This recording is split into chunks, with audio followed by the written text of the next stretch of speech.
Thanks for joining me today, guys. I hope you're having a great Unite. Today, I'm going to be talking about rewarding play and what that means for in-game success.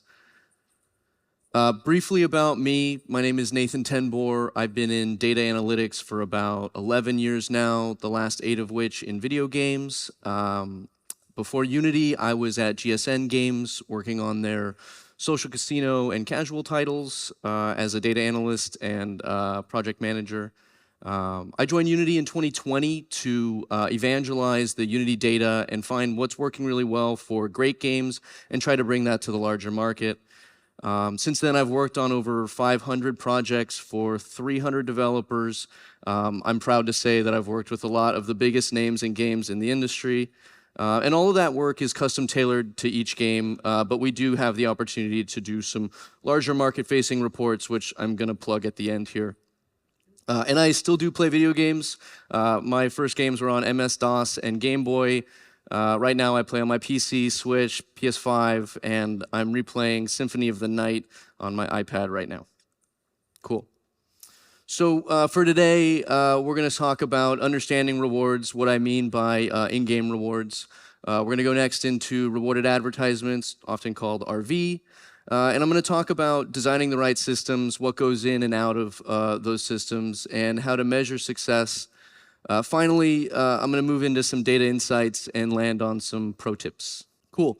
So what do I mean by in-game rewards? So I'm referring to any reward or virtual incentive in the game that is received by the player as generally from gameplay, but also from alternative sources such as videos or in-app purchases. They're generally important as far as use and progression through the game. Here in my example, we've got cash for clearing this one level, or for completing missions in hide and seek, we've got the opportunity to get 500 gold or a ticket or some other gold. These drive revenue to the developer by encouraging IAP or engagement with rewarded ads, and they're used to maintain economy balance and difficulty curve. Okay, so just some examples. This is not an exhaustive list here, but obviously you can get virtual currency. Rewards are also power-ups, boosters, cosmetic items, or access to additional content or later levels. In my example here from Autogun Heroes, we've got experience points, gold coins, and shards for items that are combined to level up your armor or guns or pets. Okay, so a little bit about the psychology here. So rewards provide a sense of progression and accomplishment to the player. And when a player feels fairly rewarded, they're happy and they're more likely to come back and play the game again. Those intrinsic motivators would be things like achievements, progression, autonomy, the feeling of figuring it out. The extrinsic motivators here, we're going to be talking about like recognition, status, showing off your trophies, and social interaction. My example here is from Dr. Richard Bartle's research. He wrote a paper on video game AI in the 1980s and has been a very successful video game designer ever since. And I still think his example is very relevant today, where in this matrix we have motivations between players to the world and interacting with players to acting. So let's dive in a little bit deeper here. So one of those profiles here he calls killers. So these people would be identified as highly competitive, motivated by winning, especially over other players, and they want to be the best at the game. This is generally a smaller segment of players, but very important. Achievers, so these are the people that are focusing on gathering points and completing tasks, and they also like to show off those completions. Socializers here, so opposite to killers, they're motivated by interaction with people, often trying to join forces with the other social people, creating friendships and not fierce competition. Explorers here, so these are the people that want to, let's say the level starts you running right, instead they're gonna run to the left and see if they can find a secret Easter egg. These are the people that often find glitches or alternative ways through the level. I want to quickly engage the audience here, so I'm going to ask you guys to raise your hands. I'm going to ask if you believe, let's just pick one, you're in the killer category, can you please raise your hands? Okay, some of you. On the achiever category here? Cool. How about socializers? Okay, we got one, two, great. And explorers? Yeah, very cool. And so the takeaway here is that all of these are gamers, and across different genres and different types of games, we're going to have players with varying degrees of interest in all these categories, but we don't want to minimize any of them. Okay, let's jump into rewarded advertisements, also called RV. These are player-initiated ad opportunities where the player chooses to watch 30 seconds to a minute of content in order to gain some rewards here. They should fit within the core gameplay and should not disrupt regular player experience, and should complement existing progression paths. So in my example here, I've got Autogun Heroes again, where we're inside of the IAP shop, and we can buy the boxes for purple gems. You can see they're redded out because I don't have enough gems. But if I should prefer, I could just click the free video box, watch my ad, and unlock that loot box. Okay, benefit to the player. Obviously, there's some reward here. The player, like I said, is trading some time for some smaller rewards. And what I really like in these examples here is the ability to test paid content. So rather than opening up their wallet and immediately purchasing, they can try what premium content could be here. Highlight on optional for the player. If a player doesn't want to watch an ad, whether they're not interested in it or they don't have time, they can just skip it. And another really popular benefit to the player is that it can be used to speed up progression, obviously grabbing rewards, or continue gameplay. I'm going to come back to this, but gameplay is obviously the goal. In my examples here, I've got Trash Tycoon, recent release from our Supersonic studio, where down at the bottom here, we can expand our trash dump by half of a ton by watching an ad. Although if you wanted to spend 50 gems, which you can see I don't have, we could increase it by 10 tons. So this scale comes into play there. And on Clone Ball here, we can watch an ad to get unlimited balls for this whole play session. Should you want to keep playing, this is probably a very attractive ad for you. Okay, on the publisher-developer side, obviously there's advertising revenue being gained here. For the uninitiated, we measure that in eCPM, or estimated cost per mil. So that's the value to the developer for 1,000 ad watches. You're generally looking at a range between $5 and $15. And they can be used also to drive specific behaviors. So depending on where that ad is, what the cooldown is, we could teach the player to open up the IAP store, check it out, and show them what else might be in the IAP store. Oftentimes they're tied to daily login rewards, so this is often a once-a-day experience. The player opens up the app, and they say, oh, cool, I can get 10 gems, and if you'd like, we can give you 10 more for an ad watch. When used in combination with cooldowns and or caps, we can drive return sessions. So maybe this ad opportunity is only available once every 4 hours. I don't expect mobile players to be playing 4-hour sessions, so that means why don't you come back after lunch? Also important is with rewards and rewarded video is maintaining the game economy balance. What I mean by balance is not making them necessary and not making them too valuable. When they're required for progression, we often call that pay to win, and it's a bad taste for the player. And generally, if they're watching more ads than they want to, they're probably going to be searching for a new free-to-play experience, causing player churn. Also important when building up your RV strategy is integration without interruption. And again, that comes back to being optional and outside of the game's core loop. Again, gameplay is the goal here. So if I'm interrupted on a level and being basically forced to watch an ad, that becomes part of the game. Again, not best practices. And we can prevent that with viewing caps and limits, basically not allowing multiple ad watches over and over. There's a diminishing benefit to the developer's revenue, and then there's also a diminishing benefit to the player's experience. And then finally, also important is reward transparency. Oftentimes, players would prefer to know what they're going to be getting for that ad watch, but we'll go into that a little bit in a sec. Cool. So when designing the right system here, you want to align the player rewards with the player goals. So that's going to vary on a genre level, and then also on a player segment level. I've got highlighted here those that are grabbing the highest percentage of daily active user engagement, where we're approaching 32% here with gacha mechanics.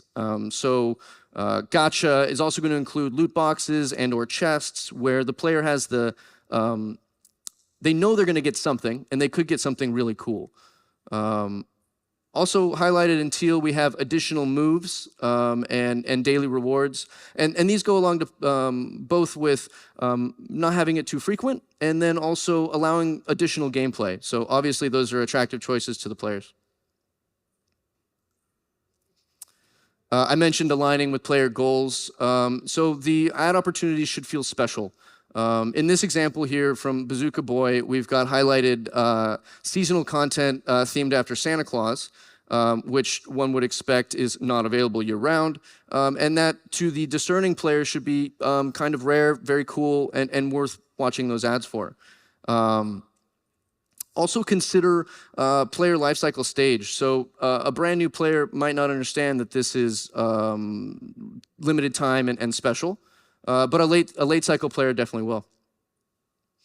I also want to highlight that reward from regular gameplay should not be eclipsed by rewards from rewarded advertisements. The back of the hand math that we like to do on my team is that about 80% of gameplay rewards should be coming from gameplay, and that other 20% is optional and available should they want to engage with rewarded ads. That balance allows the player to value the time in game and also not get too much from rewarded advertisements because, as we probably already know, the value from in-app purchases is going to be far greater to the developer than value for ad watches. Speaking about value to developer for subsequent ad watches here, so this is a curve that we call the eCPM decay curve, where ad revenue for subsequent ad watches is lesser and lesser in a logarithmic scale, where the maximum value per developer is going to be located on that first and second ad watch. And those ad watches down on that long tail are going to be gathering less interest from advertisers. And this is due to two factors. One, ad watchers that are watching multiple ads are probably being trained not to interact with those ads. That's a behavior that the advertiser doesn't like. And so where we can use timing into session to make sure the player sticks around, watches the whole ad, and potentially interacts with the ad, which generally means downloading an alternative app, that's what the advertiser is looking for. When you get down to the 14th ad watch, I don't know about you, but I'm not watching 14 ads. Okay, so what are the tuning options available here? We've got frequency and timing. So in order to gate the player from watching 14 ads in a row, we use cooldowns. So you could just have simply one ad spot that will only allow you to check it out maybe once every hour, maybe once every 4 hours. Frequency caps, this is more at a global level here where I'm going to limit all of your ad watches either by placement or across the whole game on a daily, weekly, or even monthly basis. Popular is in like an RPG game where there's a very special loot crate and you can open that once a month. So that's a very special feeling to the player, but obviously not something that they can farm. Also important, like I was mentioning, protecting that core loop. So gameplay is the goal, but we're going to be able to use rewards and rewarded video in order to unlock additional gameplay and subsequent progression. But the focus should be on, obviously, the game, which is more fun than watching ads. Okay, how do we measure success here? What's good look like? This is at a high level, but obviously we're looking at all of these in combination. So to start off, engagement rates, what I'm talking about here is how many sessions per day, how long are those sessions, and what's that total minutes per day that the players are spending. Ad completion rates, so obviously it's possible for the player to just simply close out the app when they open up an ad. They say, oh, this isn't what I meant, or I don't really like this content that you're showing me. So there's definitely data available back through your advertising SDK to show ad completion rates. And those in combination are going to drive player retention. So are my players coming back on the second day of play, we call day 1, 7th, or 30th? Some back of the envelope targets here. We're looking hopefully for 40% of your players coming back on day 1, 20 on day 7, and 10 on day 30. This is median targets, but what great looks like can vary genre to genre. Obviously, your IAP revenue impact. So when used correctly, we should be using rewarded video to drive players into IAP purchases, not instead of IAP purchases. We're doing that by sending them to the store, and we're also doing that by not over-rewarding them. So critical to maintain, what is my purchaser count per day, purchaser percent, average revenue per user. And then I don't want to minimize game-specific metrics. So if your game has levels or tasks, we can be using rewarded video to motivate additional interaction there, which should, again, drive better engagement. Okay, and how do we do this carefully? So near and dear to my heart is A/B testing. So some features can have a very surprising impact on any of those different categories. And the only way to really isolate that is by carefully allowing a test group against a control group and measuring that until we have what I would prefer is statistical significance. Also available for free is just player feedback. So qualitative feedback should be available in your App Store reviews, technical feedback reports, and community forums or Discord if you're using it. I also want to highlight that this might be a minor vocal group, but they often do speak for the larger population. Okay. Real quick, I want to go into some charts. These are all pulled from my many different Unity services. Here, what I've got is the percent of ad watcher by engagement. Percent of ad watcher engagement by placement location. So where is this ad placement in the game, and how are the larger populations working with it? I also want to mention that this varies genre to genre. We can filter this, but at a 1,000-foot level, when resources run out, players are very interested in watching an ad in order to gain some more resources and get some more gameplay. I don't want to minimize, however, the other opportunities here. A strong ad-rewarded game should have between 40 to 60% of your daily active users engaging with rewarded video. So as none of these reach 40, it is important to give them a couple of choices because it's not one size fits all for every player. I mentioned genre differences as well. Again, this is at a larger average level, but what we see here between the different genres is slightly varying engagement with rewarded ads overall. Leading the pack are word games. This is often to get you an additional move or potentially unlock a subsequent concurrent game session.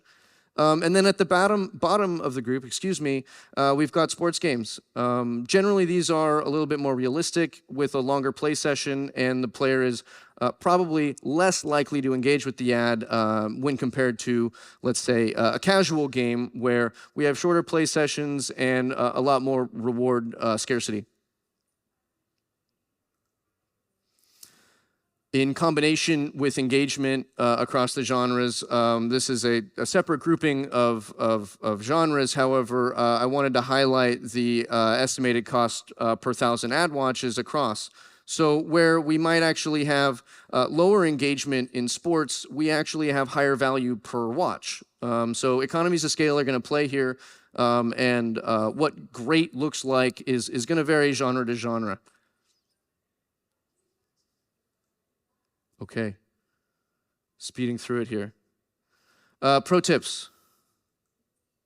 Obviously, transparency and choice. I really like this example from Autogun Heroes where we give the player the opportunity to work with this dude with a TV set to open up an advertising opportunity. However, he is skippable by jumping right over the top of him. So let's say I don't have time to watch an ad today. I just want to keep playing, and I don't want to get any stronger. This is a pretty fun roguelike game. Generally, you do want this opportunity, but let's say I don't have time. I can just nope on out of there. I mentioned non-intrusive integration. So again, being deliberate about where we put our ads. It's not everywhere, but it's where the player expects it to be is generally the good starting point. And not interrupting core gameplay experience. So like in my previous example, if I don't want to, I can just keep going. Protect early retention. There's a subset of gamers out there that would prefer not to see any ads at all, and if we force them or make it economically required for them to engage, there's a good chance, again, that they're going to be looking for a new free-to-play experience. Also, we got to measure our incremental revenue. How many ad watches am I getting, and what's the impact to long-term engagement here? Because in the long trail, what we're really looking for is a very engaged player that might want to make an IAP investment. And if I've already lost too many because I'm farming ad watches, we're going to minimize that IAP impact. Leverage segmentation, again, near and dear to my heart. Now, when a player walks into your game, they're probably not going to tell you which Bartle player type they actually are, but instead we can use a couple other data points to kind of segment and subsect who they might be and what they're into. One of the most valuable data points we're going to be getting is which country did they download this app from, and that's because players in high GDP countries are going to have a higher IAP spending likelihood, as well as higher eCPMs from advertisers. Again, back to the fact that they're more likely to be spending in apps. Also important is user lifecycle stage. So is this a new player? Has this player figured out how the game content works? Is this a advanced player who's now into your end game content and is now looking to basically min-max and be as effective as they can with their gameplay? And then finally, user behavior. So by using analytic telemetry, we can figure out, does this user engage with XYZ feature? Are they being social? Are they using the IAP store? And then especially, have they made purchases before? I don't think I have the chart in here, but I will link out to our recent report where about 3% of players are going to make a purchase, and about 30% of those are going to make a repurchase. So knowing who your payers are is paramountly important.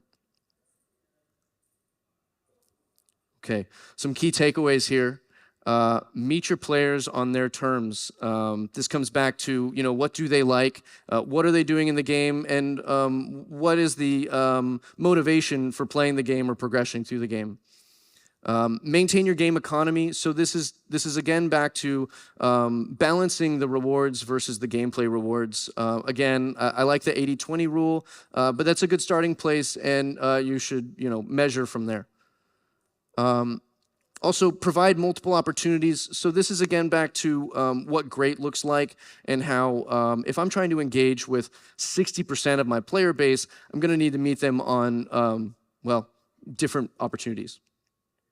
And finally, measure that player behavior with data, A/B test, use your analytics platform as in-depth as you can, because, like I said earlier, your mileage may vary. What great looks like in some genres is medium in other genres. So always be testing. Finally, this QR code here, this links out to our recent 2024 Grow report. It has some of the same charts. It also has data from other talks that we've probably toured around this Unite. So would be really excited for you to download this and provide any feedback. thank you very much for your time, and I do have time for questions.